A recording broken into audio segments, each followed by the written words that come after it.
अंशु जी, वो अजीत पवार को लेकर आपको घेरने की कोशिश करते हैं। अजीत पवार से शुरू होते हैं और फिर पूरी कड़ी cut cut cut cut cut cut Hemant Biswa Sharma, दुनियादारी, नारायण राणे सब ले आते हैं। ये मौका आपने उनको दिया सुधांशु जी? हाँ, हम बता रहे हैं आपको। देखिए, इनका दावों के ऊपर क्या क्या भरोसा किया जाए।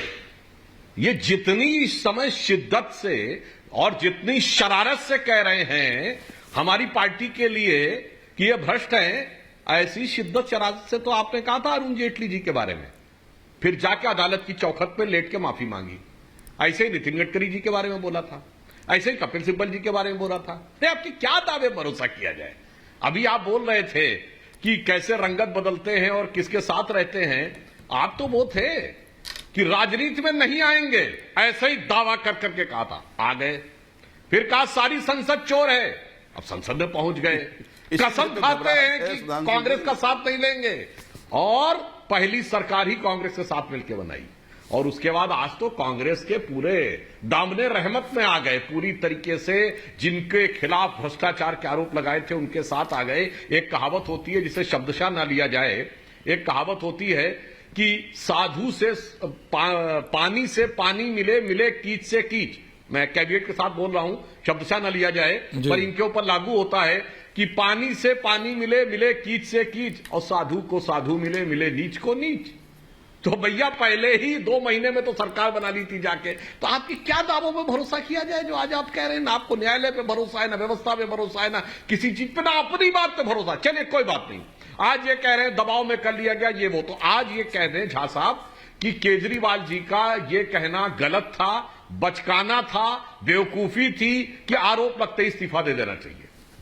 जब तक ये वही स्टैंड पे आ गए जो कांग्रेस, डीएमके, लालू प्रसाद यादव, मुलायम सिंह जी और मायावती जी सब भ्रष्टाचार में डूबे हुए लोग कहते थे नहीं नहीं, जब तक साबित ना हो जाए कैसे मान लिया जाए। आ गए ना उसी पे। तो रंगत किसने बदली है? हमने नहीं बदली। और एक स्पष्ट कर दूं, जो विषय इन्होंने कहा, तो मैं शिंदे की बात पर भी जवाब देता हूं, अजीत पवार जी पे। हमने कहा अजीत पवार पे आरोप है, हमने कभी नहीं कहा कि आरोप समाप्त हो गए। जिस भी नेता पे आरोप हैं, हमने वो हमारी तरफ रहा हो या दूसरी तरफ किसी पे केस विड्रॉ नहीं किया है। मगर आपका स्टैंड था कि वो आरोपी गलत है, निराधार है। और आज कांग्रेस छाती ठोक ठोक के कहती है नहीं नहीं भ्रष्टाचार हुआ था, हाँ हमारी सरकार में भ्रष्टाचार हुआ था, हम ही भ्रष्ट थे। भाई स्टैंड तो आपने चेंज किया है, क्योंकि आपने ऐलानिया कहा था कि ऐसा कुछ हुआ नहीं, आज आप कह रहे नहीं हुआ। हमने कहा हमें संदेह था, संदेह आज भी है। और मैं विनोद जी की बात को भी स्पष्ट कर दूं, 2G घोटाले के ऊपर जब पीएससी की रिपोर्ट आने वाली थी, डॉक्टर जोशी जिसके चेयरमैन थे, और मनमोहन सिंह जी ने कहा था कि ज्वाइंट पार्लियामेंट्री कमेटी गठित करने की जरूरत नहीं है, मैं पीएससी के सामने आ जाऊंगा। पर हुआ ये नहीं था।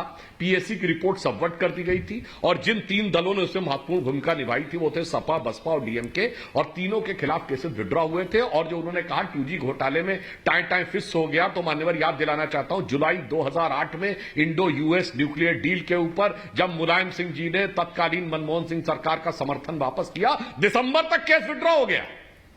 दिसंबर 2008 केस विड्रॉ, और उसके बाद 6 साल सरकार रही। उसके बाद कौन सा सबूत बचता है कि आप जाके उसके ऊपर कोई कार्रवाई कर सकेंगे? इसलिए मामला टाइम फिक्स नहीं हुआ, मिली भगत के साथ मामला रफा दफा कर दिया गया।